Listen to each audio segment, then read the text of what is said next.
네, 여러분 안녕하십니까. 네, 이패스 노무사학원에서 공인노무사 시험 과목 중에 하나인 행정쟁송법 강의를 담당하고 있는 박이준 강사입니다. 이제 막 그 공인노무사 시험에 관심을 가지시는 분이거나 아니면 이제 공부를 막 시작하시는 분들을 위해서요. 제가 이 행정쟁송법 과목을 여러분께 조금 이제 이해하시는 데 도움이 될까 싶어서 이 자리에 섰습니다. 네, 뭐 길게 시간을 잡지 않고요. 네, 말씀을 드리겠습니다. 유익한 시간이 되시기를 바라겠습니다. 자, 저는 이제 이런 사람이니까요. 뭐 참고를 해주시기 바랍니다. 저 이제 공직에도 있었고요. 그래서 그 행정법을 일찍이 접했는데, 특히 이 행정쟁송법 과목은 그 크게 보면 행정법이라는 법학의 그 분과 학문입니다. 이게 수험가에서는 학생분들이 행정법을 좀 어려워하시긴 합니다. 그러다 보니까 행정쟁송법이 만만치는 않아요. 특히 이제 시험 과목 그 일부에 그 시험 범위 일부에 그 민사소송법도 들어가 있기 때문에 좀 어렵기는 하는데요. 제가 뭐 쉽게 여러분 설명을 드리도록 하겠습니다. 네. 자, 첫 번째로 이제 행정쟁송이라는 개념은 그 쟁자가 다툴 쟁자죠. 행정사건이 발생을 했을 때 누군가가 제3자가 독립적인 위치에서 이걸 해결을 해줘야 돼요. 어느 쪽 주장이 타당한지에 대해서 이게 심판을 해줘야 되는 것을 우리가 행정쟁송제도라고 부릅니다. 네. 행정쟁송은 이제 크게 행정심판과 행정소송으로 나눠지는데요. 행정심판은 그 행정기관에서 하는 겁니다. 여러분, 요거. 행정기관에서 담당해서 심리를 하고 이제 판정을 내리는 제도가 행정심판. 자, 그럼 행정소송은 알겠죠? 여러분, 소송은 법원에서 하는 겁니다. 이제 크게는 이제 이러한 차이가 있다는 점이에요. 네. 뭐 세부적으로 들어가면 많은 차이점이 조금 있긴 있습니다. 이제 그 행정기관과 법원 이렇게 다른 점이 있고, 이거 하나 기억해 두세요. 여러분, 이제 그 행정심판은 요거는 이제 임의 절차입니다. 예, 임의 절차. 이 말은 이제 어떤 그 행정사건을 다투고자 하는 사람은 행정심판 절차를 꼭 거치지 않아도 됩니다. 예, 막바로 이제 법원에다가 이른바 이제 소장이라는 걸 이제 제출을 하면 법원에서 심판을 해준다는 말씀이에요. 그죠? 제가 요거 지금 이 시간에 상세히 이걸 구별해서 비교해서 설명을 드릴 수는 없습니다. 이제 여러분 이제 공부 시작하시면 이런 것들을 이제 주의해서 다루게 되는 것이에요. 법원에서 하는 일은 요 행정기관이 한 어떤 행정작용이 위법한지 적법한지 요걸 판단해 주는 겁니다. 우리 그 국민 입장에서는 요 어떤 행정처분의 상대방 입장에서는 이제 그 처분이 위법하다라고 막 주장하겠죠. 그러면 행정기관들은 아니다. 우리가 한 일은 이제 적법하다. 법에 적합하게 했다. 이걸 주장하는 것이고, 이걸 판정해주는 제도가 행정소송이에요. 여기 보면 이제 위법 또는 부당이라는 단어까지 들어가죠. 이제 위법하지 않지만 뭔가 정당하지 아니한 행위도 이제 행정심판 절차를 통해서는 다툴 수가 있습니다. 여러분 이 시간에는 요거 하나는 꼭 기억해 두세요. 요거는 이제 행정심판은 임의 절차라는 점 막바로 가도 됩니다. 그래서 요 이제 다음 화면을 보시면요. 여기서 제가 자주 발생할 수 있는 행정사건의 유형을 나름대로 이제 한 3가지 정도를 정리를 해놨는데요. 물론 요건 이제 기본형입니다. 기본형. 뭐 실제로 여러분 공부하시면은 조금 더 이게 응용이 되고 복잡한 사안이 나오긴 합니다. 자, 보시면 누군가가 건축허가를 신청했습니다. 갑이 신청했죠. 행정기관에 대해서. 그랬더니 종로구청장이 이제 불허가했다. 네. 불허가 허가하지 않은 겁니다. 그럼 이 사람이 이제 화가 나겠죠. 그래서 그 이의신청이라는 것을 할 수 있어요. 이의신청 단어 처음 나왔죠. 이의신청은 크게 보면 행정쟁송에 포함되지만 행정심판과 소송과 달리 요거는 그 처분을 한 요 종로구청장, 불허가 처분한 종로구청장 그 자체에 대해서 청구를 하는 거예요. 이의신청. 그러면 다시 한번 심사해 주세요. 이렇게 청구를 하는 겁니다. 물론 이것도 이제 임의 절차입니다. 거치지 않아도 됩니다. 아까 제가 그래서 이것도 거치지 않아도 된다고 말씀드렸죠? 네. 그럼 이제 심판까지 거쳤는데도 목적하는 바를 이루지 못해. 그럼 소송을 하는 수밖에 없어요. 이제 서울 사건이니까 이거는 종로구에서 일어난 일이니까 이제 서울행정법원에 갑니다. 뭐 인천시장이 한 사건이면 이제 인천지방법원 이런 곳으로 가는 것이고요. 자, 요거 한번 기억해 두세요. 이것과 다음 화면은 어떻게 다를까요? 자, 이번에는 누군가가 자, 식당 영업을 한 사람이 청소년에게 술을 팔았습니다. 예. 그러면 이제 행정청이 그래서 제재가 들어가는 거죠. 영업정지 처분. 예, 영업정지. 오타 났네요. 네, 영업정지 2개월 이렇게. 그럼 이 사람이 또 내가 실수는 했지만은 너무 억울하다. 영업정지 미성년자에게 소주 한 잔 판 거밖에 잘못이 없는데 무슨 영업정지 2개월이냐. 이제 다툴 거예요. 그럴 때 이의 신청도 할 수 있습니다. 이거 역시 뭐라고요? 임의 절차입니다. 알겠죠? 네, 임의 절차입니다. 자, 요것도 임의 절차. 자, 그 다음에 그래서 또 행정심판도 임의 절차. 네. 아까 전의 화면과 이 화면의 그 사건의 유형 다른 점 아시겠죠? 네. 아까는 뭔가 신청을 했던 사건이고, 이건 신청한 게 아니에요. 그냥 느닷없이 국가가 이 사람에게 이제 제재 처분 들어간 겁니다. 자, 요거는 또, 허가 신청은 신청인데요. 요게 다른 점은 뭔가 이제 제3자가 등장을 해요. 여기 보면 처음에 이제, 갑이 불허가 처분을 받았는데, 이 사람이 화가 나서 또 행정심판을 청구했더니 다행스럽게도 이 사람의 주장이 타당하다 해가지고 행정심판위원회가 인정해 주는 것을 인용재결이라고 합니다. 그럼 이 사람은 이제 만족을 했는데, 아까 봤던 첫 번째 화면하고 다른 점이죠.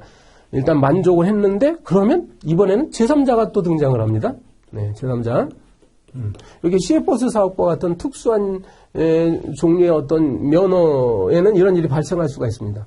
왜냐하면 노선이 동일한데 뭐 A라는 회사가 이미 기존 회사가 운영을 하고 있었는데 느닷없이 이제 새로운 회사가 동일한 노선에 또 허가를 받게 되면 아무래도 어떻죠? 이제 영업수익이 감소가 되니까 이때도 그럼 제3자가 이렇게 다툴 수 있는 경우가 있을 수가 있습니다. 네, 항상 그런 건 아닙니다.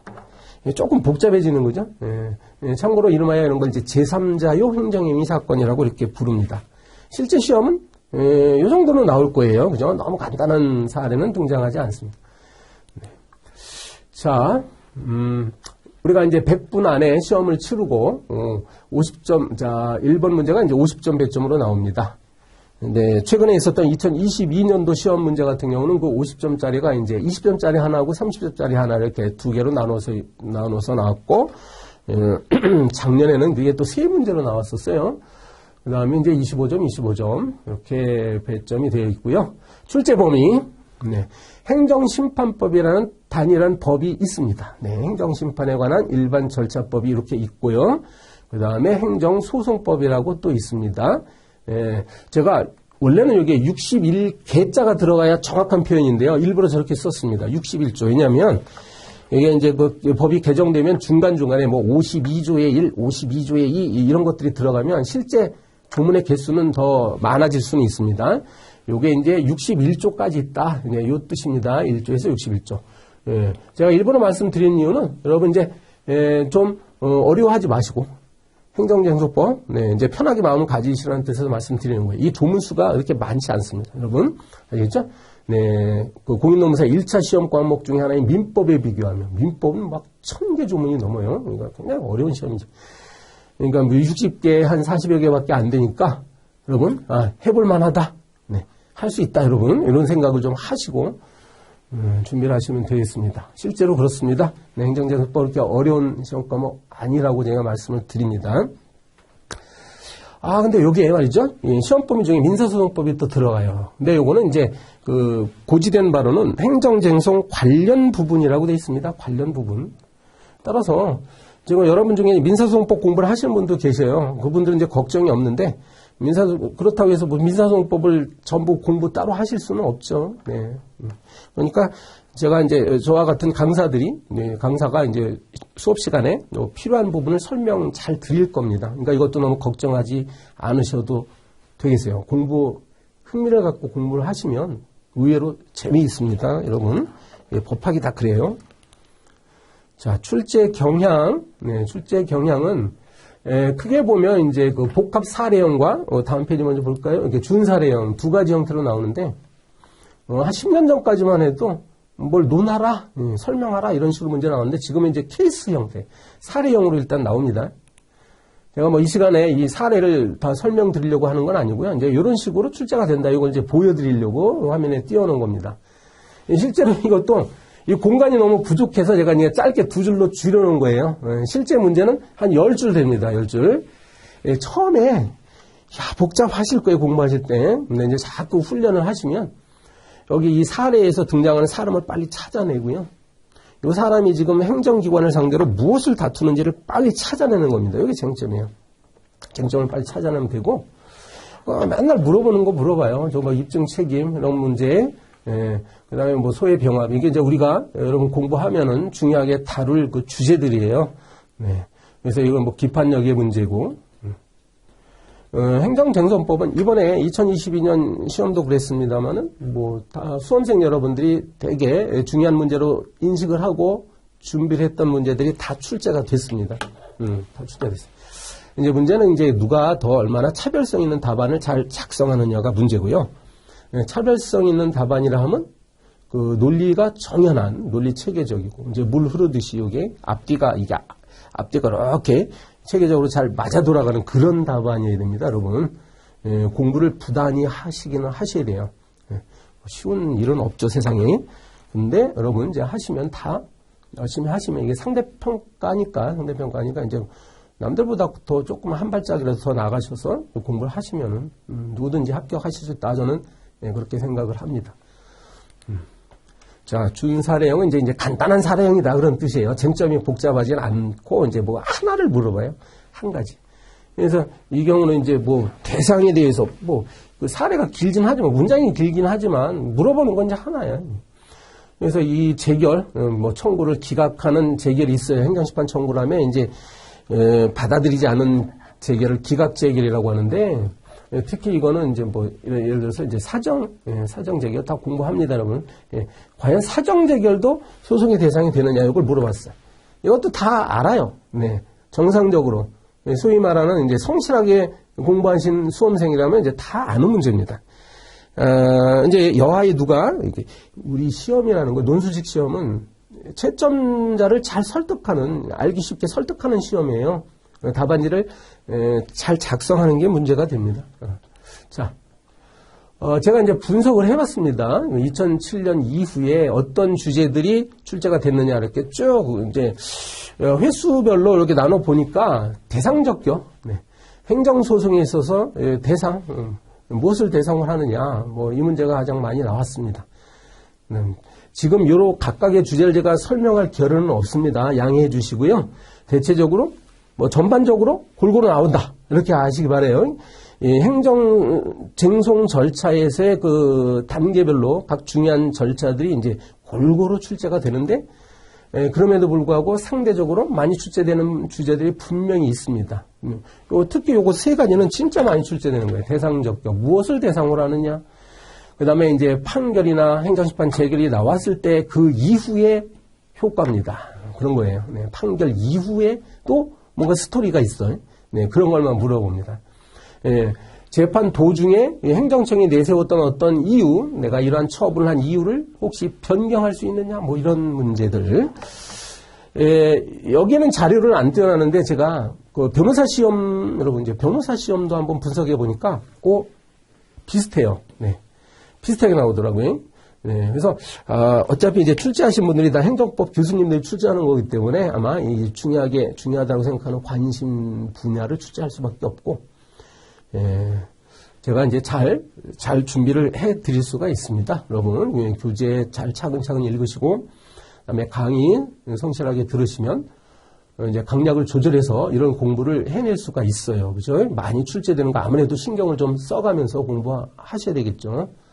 자, 보겠습니다. 요거는 이제 다른 각도에서 보면, 행정쟁송 절차를 크게, 소송의 어떤 요건을 갖춰야 돼요. 소의 요건을 갖추지 못하면 법원에서 이 사건을 심판해 주지 않습니다. 근데 요건의 부분이 있고, 그럼 요건을 갖췄으면 실제로 양 당사자 간의 주장이 어느 쪽이 타당한지를 뭐 증거조사 같은 걸 해서 심사하는 단계가 심리 단계고, 최종적인 그 소송에서의 결정은 판결이라고 하고요. 행정심판은 이제 재결이라고 하고.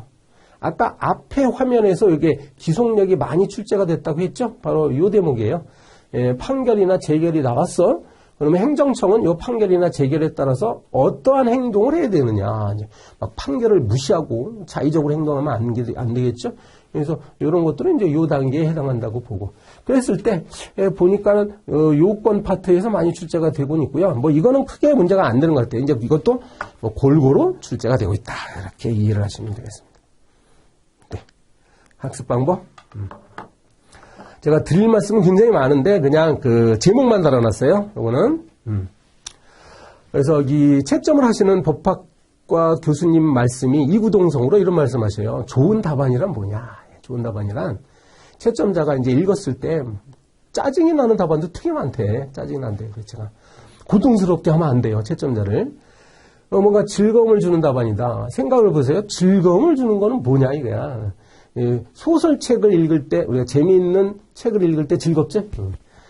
물론 이게 법학 답안지가 그런 소설책 같지는 않을 텐데 법학 채점하시는 분의 무릎을 탁 치도록 만들고 아 그렇지 얘가 이거 알고 있구나 기특한데 뭐 이런 느낌이 나도록 써야 된다는 거야. 그러니까 말이 되도록 쓰는 것이 우선이에요. 말이 되도록. 막 단순하게 암기를 해가지고 마구마구 막 써내면은 이게 채점자는 금방 알아차립니다. 이 학생이 제대로 공부를 안 했군. 그러니까 설사 깊은 지식을 갖고 있지 않다 하더라도요. 자기가 나름대로 소신 있게 설명을 상대방을 설득할 수 있도록 이해하기 쉽도록. 좋은 답안은요. 제 생각도 그래요. 자, 내 절친한 친구가 있는데 이 친구는 법학을 전혀 몰라. 법학을 전혀 모르는 친구야. 내가 어떤 주제에 대해서 아까 기속력이라고 나왔지?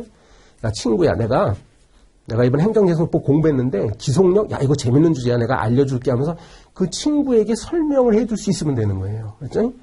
그럼 공부할 때도 그렇게 하셔야 돼요. 한 챕터를 공부하신 다음에 책장을 덮고 앞에 친구가 있다 생각하시고 설명을 과연 자기가 할 수 있느냐 요걸 확인해 나가는 공부가 돼야 됩니다. 그런 것이 준비가 되면 답안에도 당연히 그걸 쓸 수 있어요. 아시겠죠? 그러면 상대방은 내 친구는 즐거운 거야. 야, 이 법학의 세계가 재밌네? 이런 걸 알 수 있겠고. 그죠? 그 다음에 무엇보다, 출제, 어긋나는 답안 작성하지 않아야 되죠. 이거는 뭐, 그냥 만고불변의 진리에 모든 시험에, 모든 시험에서 가장 그 요체가 되는 건 바로 이겁니다. 출제자가 물어본 걸 답해야 돼요. 엉뚱한 주제를 갖다가 끌어다가 쓰면 안 되겠죠? 쓰라는 걸 써야 돼. 쓰라는 걸 안 쓰고 다른 걸 거기다 대입해가지고 쓰고 그러면 이제 감점 들어가는 거니까 이건 너무나 당연한 이야기고. 그리고 특히 이 말씀을 드리는데요. 저도 사실은 글씨체가 아주 이쁘거나 그러진 않습니다. 제 경험을 잠깐 말씀드리면 나름대로 제가 고등학교 때 노력은 했어요. 그래서 그 전까지 굉장히 악필했어요. 저도. 우리 국어 선생님, 여선생님인데 그분은 글씨 예쁠 거 아니야? 여선생님에다가 국어 선생님인데 그분의 글을 한번 내가 어디서 구해가지고요. 그분한테 구했죠. 구해가지고 위에다가 습자지를 얹어놓고 그걸 가지고 그냥 모방하려고 노력을 했어요. 한동안. 똑같이 쓰려고. 그러니까 그분의 그 글씨체의 경지에는 못 올라가죠. 당연히. 그런데 상당히 개선이 되더라고요. 상당히 개선. 그래서요, 여러분, 물론 이게 글씨체가 중요한 건 아니다. 이렇게 말씀하시는 분도 많아요. 그러나 최소한 뭐라고? 알아볼 수 있도록 써야 될 거 아니야. 알아볼 수 있도록. 이거 매우 중요한 얘기예요. 그렇지? 글씨가 너무 작으면 안 됩니다. 너무 작으면 안 되고요. 혹시 여러분이 악필이 계시면 진짜 본인 스스로 아시죠? 내가 악필이야 그러면 이거 분명히 자신 있게 말씀드리는데 점수에 반영됩니다. 여러분. 죄송합니다. 글씨체 반영됩니다. 점수에. 제 말씀 기억하세요. 그러면요. 이 글씨체라는 게 쉽게 바뀌지는 않아요. 그죠? 그러면 또박또박 쓰려고 노력해보세요. 네, 또박또박 쓰려고. 아시겠죠? 일부러라도 시간 내서 글씨 쓰는 연습을 제발 하세요. 제발. 물론 악필이라고 해서 반드시 떨어지는 건 아니에요. 너무 걱정하지 마시고 이왕이면은 좀 좋은 글씨체를 갖고 있는 게 좋고요. 띄어쓰기 잘 하셔야 되고 줄맞춤 잘 하셔야 되고 삐뚤빼뚤 이게 답안지에 한 줄이라고 한다면 삐뚤빼뚤 쓰면 안 되겠죠. 이게 위치가 이제 균일하게 이렇게 써야 되고 아무튼 여러분 글씨체에 관해서는요. 뭐 인터넷을 검색해 보세요. 예쁜 글씨 쓰는 방법 그러면 많은 그 자료들이 있으니까 한번 일부러 연구를 하실 필요가 있습니다. 지금 시간이 남을 때 하실 필요가 있어요. 제가 요 대목 특히 지금 오랫동안 말씀드리는 거 이유가 있습니다. 아시겠죠? 아니 지금 우리가 1점, 2점 차이로 당락이 결정된다니까? 예, 뭐 똑같은 실력일 때 글씨체 이쁜 게 좋잖아요. 예, 꼭 예쁜 글씨가 아니더라도 알아보기 쉬운 글씨체 잊지 마세요. 자, 그 다음에 요거 적절한 띄어쓰기. 아무튼 요거 이 소목자 구성도 물론 요거 행정쟁송법 이런 노동법이나 행정쟁송법 같은 법학은요 소목자 이렇게 중요하진 않아요 사실은. 예, 중요하지 않고 저 인선 업무 관리나 뭐 경영조직론 같은 사회과학 과목은 이 소목자가 굉장히 중요합니다만 상대적으로 법학은 중요하지 않고 이제 논리가 중요해요. 논리가 문제를 해석하고 그 다음에 뭐 이렇게 학설 판례를 동원하고 결론을 내리는 요 논리만 잘 갖추고 있으면 됩니다. 그래도 이왕이면은 이제 눈에 잘 들어오게끔 소목자를 구성하면 좋겠죠. 그런 뜻을 말씀드리고. 네, 이 내용은요, 행정쟁송법뿐만이 아니라, 이제, 그 사례를 다루는 법학 답안지의 기본적인 모습입니다. 예, 뭐 자세히 설명드릴 여유는 없고, 서론, 본론, 결론으로 나눠지는데, 논점을, 주어진 문제의 핵심을 잘 파악해서 좀 정리하는 부분이 있고, 중요한 건 이거죠. 여기에 보면 학설, 이 사건과 관련된 판례와 학설을 잘 정리를 해주는 것이 관건이에요. 요건 이제 여러분이 평소에 준비를 하면 된다 이 말씀입니다. 잘 준비를 하시는 거예요. 그래서 사건을 자기가 이제 법관이다 생각하시고 합리적이고 공정하고 정의로운 판결을 내리도록 이렇게 하면 되겠습니다. 자, 그 다음에 법학 공부의 기본 태도 제가 나름대로 써놨는데요.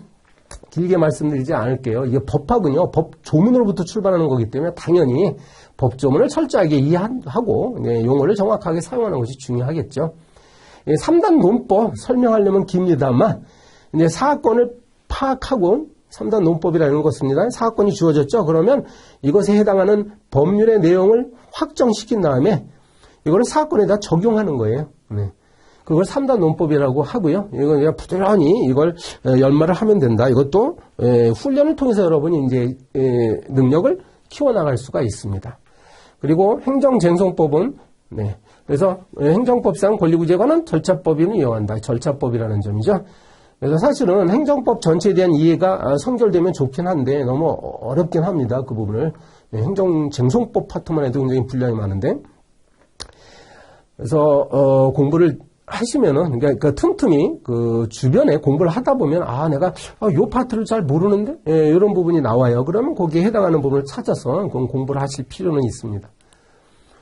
자, 차근차근 특별한 방법은 없어요. 차근차근 강의를 듣고 수험서를 읽고 그다음에 법령을 자주 찾아보고 대법원 정보 사이트에 가가지고 그 사건 번호를 치면은 자세한 사건의 내용을 알 수가 있으니까 한번 심심하면 그 들어가서 좀 보시고 중요한 판례들을 보실 필요가 있습니다. 요거는 이미 이제 설명 들었기 때문에 더 말씀드리지 않겠습니다. 좋은 답안이 따로 있다는 거 항상 생각하셔야 돼요. 그리고 마지막으로 모의 시험도 중요하다. 연습을 해가지고 실력을 향상시키고 그리고 자기가 모르는 걸 확인하는 과정이 반드시 필요하겠습니다. 자, 제 강의에 대한 소개를 지금 말씀드리는 건데요. 교재는 제가 쓴 책이 있습니다. 이번에 특히 내년도 시험 대비를 위해서 제가 잘 만든 책이 있으니까요. 보셨으면 좋겠는데, 제 입장에서는. 어쩔지 모르겠습니다. 한번 서점에 가서 제 책을 한번 보시면 좋을 것 같아요. 그래서 박이준의 행정쟁송법, 요걸 기본 교재로 하고, 요거는 이제 일단 GS 연기, 기초적인 단계는 요 기본서로 합니다. 그래서 기본적인 내용을 이렇게 하고요. 그것이 지나면 이제 그 GS 1기로 들어가는데 요건 조금 그동안에 했던 내용을 좀 확인하고 조금 이제 복잡한 사례도 이제 다루게 된다. 그죠? 다루게 됩니다. 이때는 교재를 사례 연습 문제집이 있습니다. 여러분. 기본서만 봐서는 안 되고요. 기본서 이론을 아무리 잘 알고 있다 하더라도 실제 문제가 어떻게 출제가 되는 건지 막상 그 문제에 대해서 어느 정도 수준에서 답안을 작성하는 것인지를 이제 연습을 하셔야 됩니다. 이건 이제 기본적으로 파악하는 단계가 있고요. GS 2기에 가면 간략한 모의고사 시험도 볼 거예요. 필요합니다. 처음 이제 그 답안 작성하시는 분들은 10분 동안 작성하는 것도 너무 고통스러운 일일 거예요, 처음에는. 그래서 이제, 좀 소프트하게 시작을 합니다. GS2기에서는 모의시험, 약식 모의시험도 보고, 이 과정을 통해서 여러분, 점검을 해나가면, 점차, 좀 힘들지만, 이것들이 쌓여나가면서 실력이 업그레이드 될 것이라고 봅니다. 이때는 이제 그 대학 교수님들 사례 문제도 제가 많이 소개를 해요. 수업 시간에. 그래서 이런저런 문제를 많이 다뤄보면, 네, 실제 시험, 1년 후에 이제 시험장에 가면 여러분 그동안에 다뤘던 문제 중에서 나오게 되어 있습니다. 틀림없습니다. 자, 이제 GS 3기에 가면 이제 마지막으로 실전처럼, 한 7번 정도로 저는 계획을 하고 있습니다. 실전 100점 만점의 시험을 똑같은 형식으로 7번을 치러보는 거예요. 이번에 2022년도 30일의 문제 그 100점에 해당하는 그 문제들이 전부 다 여기서 다 나왔어요. 마지막 그 최종 모의고사는 이 강사 입장에서는 정말 심혈을 다해서 문제를 선정합니다. 내가 이번에 출제자라면 무슨 문제를 낼 것인가 이거 생각해가지고 하니까 막판 뒤집기가 가능해요. 사실은 이때. 그래서 이것도 꼭 필요합니다. 여러분 나중에 이때쯤 와가지고 너무 지치긴 해요. 사실은. 근데 끝까지 포기하시면 안 됩니다. 이렇게 이제 과학적인 방법으로 저희가 이 커리큘럼을 이렇게 만들어 놨으니까 여러분 이제 시험 공부를 해야겠다라고 마음 먹으신 분들은요, 저희한테 맡기시면 됩니다. 맡기시면 저희가 여러분들의 학습을 잘 관리를 해드릴 테니까 걱정을 하지 마시고요. 과감하게 인생은 도전, 그죠? 인생은 도전하셔야 됩니다. 공인노무사 자격증 정말 좋은 자격증이라고 저는 생각을 해요. 여러분이 평생을 전문가로서 능력 발휘를 하면서 당당하게 살아갈 수 있는 좋은 자격증이니까 도전을 한번 해보시기 바랍니다. 저하고 인연이 돼서 저하고 이제 같이 공부를 하시게 된다면 제가 많이 도와드리겠습니다. 그래서 여러분 꼭 합격하실 수 있도록 도와드릴 테니까 여러분 힘을 내시기 바랍니다. 네. 그래서 더 뭐 말씀드릴 수 있겠지만 이제 약속된 시간이 다 됐기 때문에 이것으로 말씀을 마치도록 하겠습니다. 여러분 좋은 기회가 되면 다시 만나 뵙기를 기원합니다. 네, 감사합니다.